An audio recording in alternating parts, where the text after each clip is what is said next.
Əslində minnətdarlıq birinci görməklə başlayır. Ətrafımızda olanları, özümüzdə olanları, yaşamımızda olanları görməklə başlayır. Çoxumuz nə edirik?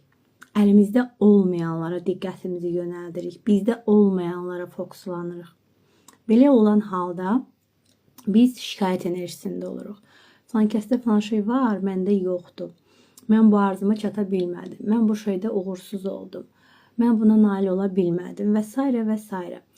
Yalnız uğursuzluqları görən insan, çatışmayanları görən insan necə minnətdarlıqda ola bilər?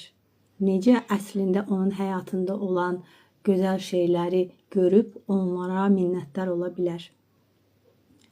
Bəlkə də nələrsə görərsiniz, amma çox şeyləri görməzsiniz.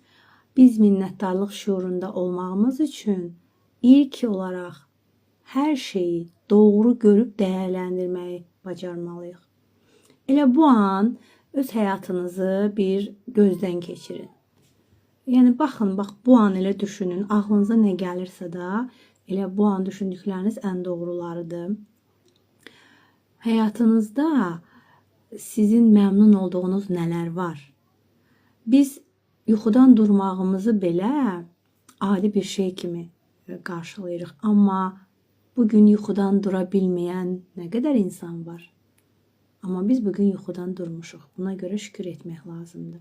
Şükür də minnətdarlığın bir növüdür əslində. Şükür etməyi də çoxumuz bacarmırıq, təəssüflər olsun ki, adi yanaşırıq əlimizdə olan hər şeyə görə və minnətdarlıq deyəndə sadəcə bir insana minnətdarlıq nəzərdə tutulmur. Həm insana qarşı olan minnətdarlıq, həm özümüzə qarşı olan minnətdarlıq, həm yaradanımıza olan şükürümüz, minnətdarlığımız, hər biri burada önəmlidir. Həyatımızın hər sahəsində bu duyğunu inkişaf etdirməyimiz bizim daha çox minnətdarlıq səbəblərimizin də yenidən həyatımıza gəlməsinə səbəb ola bilər. Ona görə də buna diqqət edək. Beləliklə biz bugün sizlə minnətdarlıq bacarığımızı necə inkişaf etdirə bilərik, bununla bağlı danışacağıq.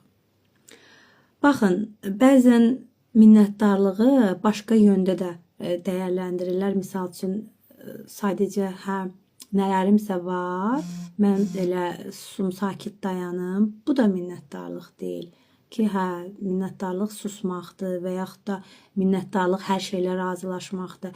Yəni, fikirləşə bilər insanlar ki, mən minnətdar oldumsa, deməli elə bununla da kifayətləndim və daha yaxşısını istəmirəm. Yox, bu o da demək deyil. Əksinə, sən minnətdar olaraq daha yaxşılarına yönələ bilərsən. Əlində olanları görərək daha yaxşısına bir yol aça bilərsən özün üçün. Amma minnətdarlıq o demək deyil ki, mən buna görə minnətdar oldum, daha yaxşısı olmayacaqdır. Elə bu mənim üçün kifayətdir. Xeyr, sadəcə bu düşüncələr, bu inanclar bizim beynimizdə formalaşıbdır deyə biz başqa bir yolu, başqa bir düşüncəni qəbul edə bilmirik. Amma bugün istəyirəm bunların hamısını öyrənək. Minnətdarlıq haqsızlığı da qəbul etmək demək deyil. Bəzən olur ki, kimsə nə isə eləyir, deyir ki, Allaha şükür elə ki, sənin üçün bunu eləmişəm. Əslində, yəni, edə biləcəyindən daha azını eləyir kimsə.